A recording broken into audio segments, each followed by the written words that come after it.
Have you ever heard of Soler Resort Entertainment City? Yes, you heard it right. It is the first premium luxury hotel and gaming resort in Metro Manila, Philippines. Good morning, everyone. Soler is managed and operates by Bloomberry Resorts Corporation, the Philippines' leading integrated resort developer and operator. Bloomberry Resorts is a holding company that oversees property and leisure assets. Bloomberry is led by Filipino-Spanish businessman Enrique Rizon, the chairman of International Container Terminal Services. The casino is managed by Tomas Arase, who used to run the Marina Bay Sands in Singapore. Bloomberry Resorts Corporation Vision. Solaris becomes the only one Filipino-owned luxury brand in the integrated resorts industry to be most preferred globally.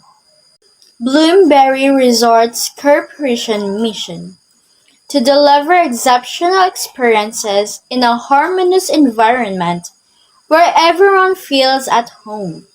Solair's success results in valuable investments and career opportunities, establishing the Philippines as a primary tourist destination. Bloomberry is driven to its core values. Focus. We are passionate our craft to consistently provide superior guest experiences. Next, integrity. Even when no one is looking, we always do what is right. Also, respect.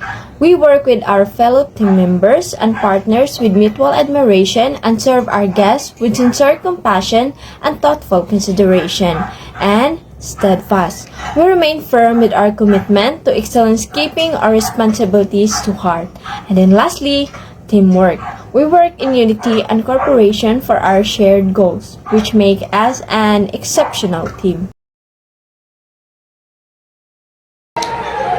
As presented in the company's 2023-2022 Comparative Consolidated Statement of Financial Position, the company's current asset had a 5.8 increase amounting to 2.8 billion, with the inventories accounts 8.2 billion decrease as major contributor, which is prepayment, and other current asset is 30% decrease.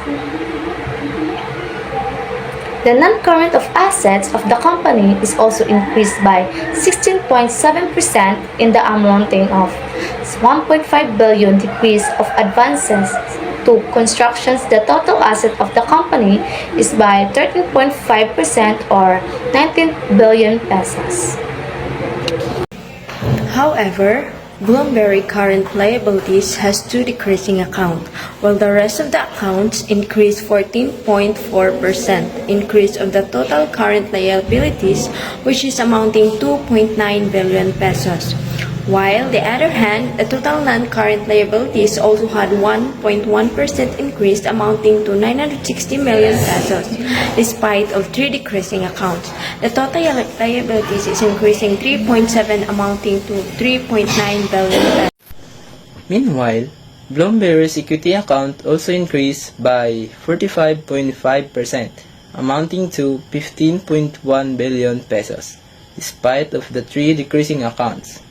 The major contributor of the increase is the retained earnings, total equity attributable to equity holders of the parent company, at 15.1 billion pesos.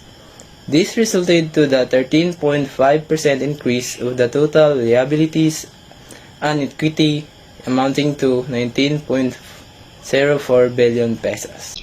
Moving on to the financial ratio analysis of the company.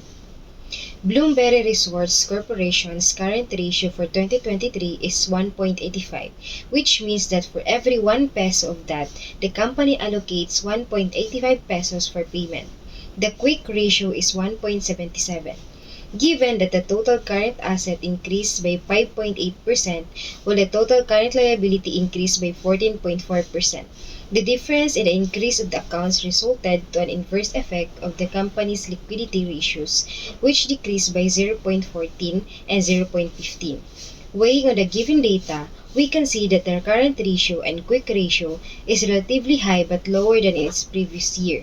But even so, it's still indicating that the company has a good liquid position. This leads that the company has a good performance in generating cash to pay its short-term debts. As for solvency ratio, the debt to equity ratio decreased by 0.94. Debt to asset also decreased by 0.05 and equity to asset increased to 0.07. The overall trend of decreasing debt ratios and increasing equity ratios suggests that the company is improving its financial health. This can lead to a more stable financial position and potentially lower interest costs. While DE ratio of 2.32 and a debt to asset ratio of 0.59 still indicate a reliance on debt, the improvements suggest that the company is taking steps to manage its risks better. The increase in the equity to asset ratio is particularly encouraging, as it indicates a shift towards a more balanced capital structure. It will be important for the company to continue monitoring these ratios. Maintaining a balance between debt and equity is crucial for financial stability. If the company can continue to improve its equity position while managing its debt levels, it may be well positioned for future growth and resilience against economic fluctuations. Conclusions. Based on the balance sheet analysis, Bloomberry Resorts Corporation has a generally healthy liquidity position and moderate solvency position. However, it is important to note that both ratios have decreased compared to the previous year.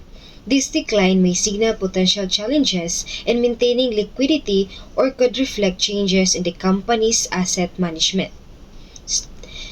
The decrease in both the debt to equity ratio and the debt to asset ratio compared to last year indicates a positive trend towards reducing leverage and improving financial stability. This suggests that the company is becoming less reliant on debt financing, which can enhance its financial resilience and reduce risk exposure. Overall, while the company still maintains a relatively high debt-to-equity ratio, the recent trend suggests a strategic shift towards a more balanced capital structure. Recommendations. The company should continue reducing debt levels since both the debt-to-equity and debt-to-asset ratios have decreased. It is advisable for the company to maintain this momentum by continuing to pay down existing debt. This will further improve financial stability and reduce interest expenses. The growth in the equity to asset ratio suggests a good trend. The corporation should examine ways for improving its equity position, such as keeping earnings, issuing new shares, or courting investors. This will help to balance the capital structure and reduce the need for debt. Improving cash flow can provide the company with more flexibility to manage debt obligations. Focus on optimizing working capital, enhancing receivables collection, and managing inventory levels effectively to ensure sufficient liquidity.